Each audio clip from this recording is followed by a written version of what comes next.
Common Gamer here, bringing you another intel clip storyline of Call of Duty Advanced Warfare. This is the final video of the storyline. This is very good. I hope you enjoy it. I'll let you listen to what he says.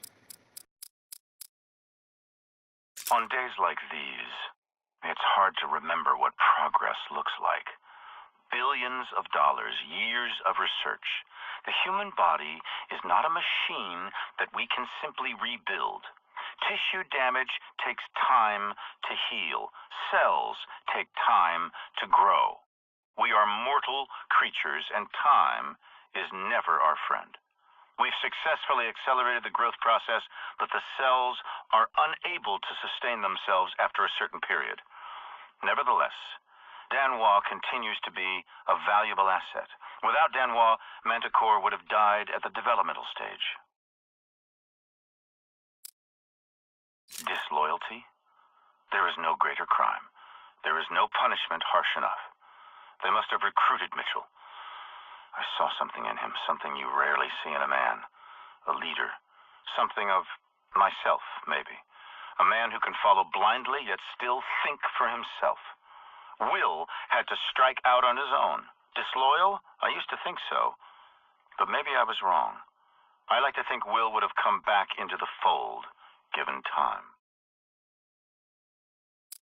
In order for a butterfly to be born, a caterpillar must die. At a certain point, imaginal cells are triggered in the caterpillar's DNA. And these cells remain dormant, but once activated, they suddenly behave like a cancer, aggressively attacking the healthy cells. The cancerous cells grow, and the caterpillar is eventually destroyed, but the cancerous cells become the basis of new life form, a butterfly. And so, the cycle continues. So cruel, yet so beautiful. Our greatest advances can equally lead to our destruction. Manticore is the fork in the road. One path leads to death, a weapon more powerful than anything before it, and the other to life, the regeneration of human cells, the conquest of death itself, immortality. You can turn anything into a weapon. It just takes imagination. Some of the most successful military campaigns succeeded simply because no one ever imagined it was possible. If you're planning to take out the most powerful naval force on the planet, forget about doing it in the open water. Strike from the depths of the ocean, or strike before it's even had a chance to leave port. By collapsing the bridge on the fleet, I will accomplish two things. The first is strategic, disabling the U.S. Third Fleet. The second, symbolic. For a century, the Golden Gate Bridge has stood for U.S. technological innovation and might. Destroy a powerful symbol of strength, and you turn it into an even more powerful symbol of weakness. Make an adversary feel weak, and they will become weak.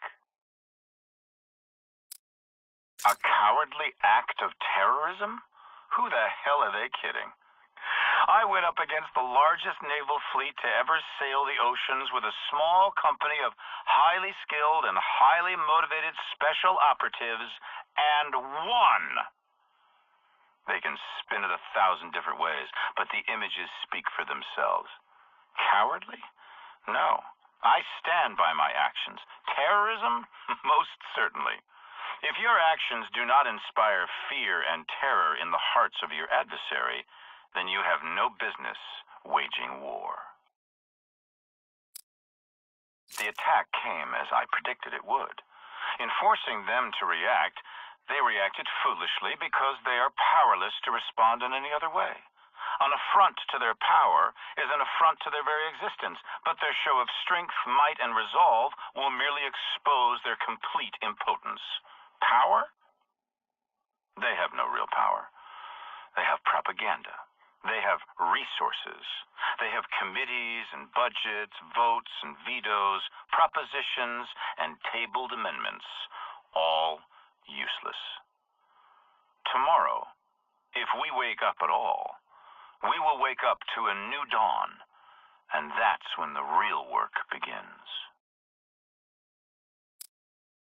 This moment has been years in the making. Billions of dollars, the years of research, the setbacks and scientific breakthroughs. Many doubted that this day would come, but it has arrived. The genie is out of the bottle. Manticore exceeded all expectations and performed beautifully. Even now, having seen it with my own eyes, it feels like a miracle. I walked completely untouched as hundreds of enemy combatants lay dying all around me, struck down on the battlefield where they fought. Every man has a unique DNA, a code that is his and his alone, just as each man's destiny is his and his alone. Whoever controls Manticore controls that destiny of mankind. Nothing and nobody can stand in our way. The enemy is at our gate, but we will never let them win. What I've started will continue, whether I'm here to see it or not. I'm merely an agent for change, guiding us toward our shared destiny. Our children will live to see the end of terror, of famine, of oppression and brutality. A world where all necessities will be provided. A world free from the tyranny of government, of artificial differences and false beliefs. A world united under one flag.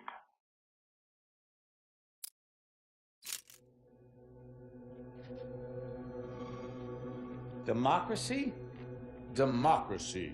Democracy isn't what these people need. Hell, it's not even what they want.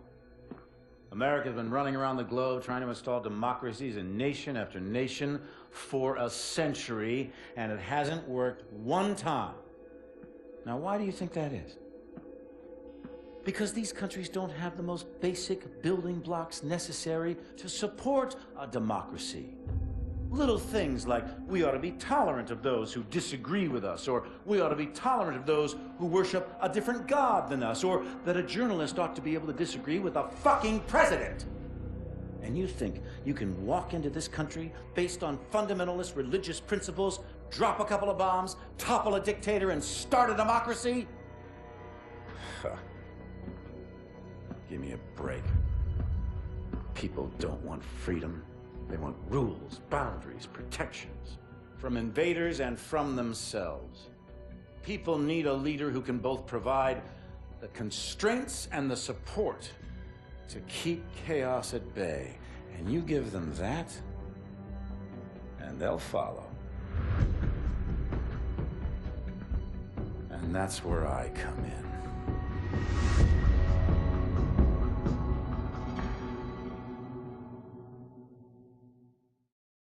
Common gamer here.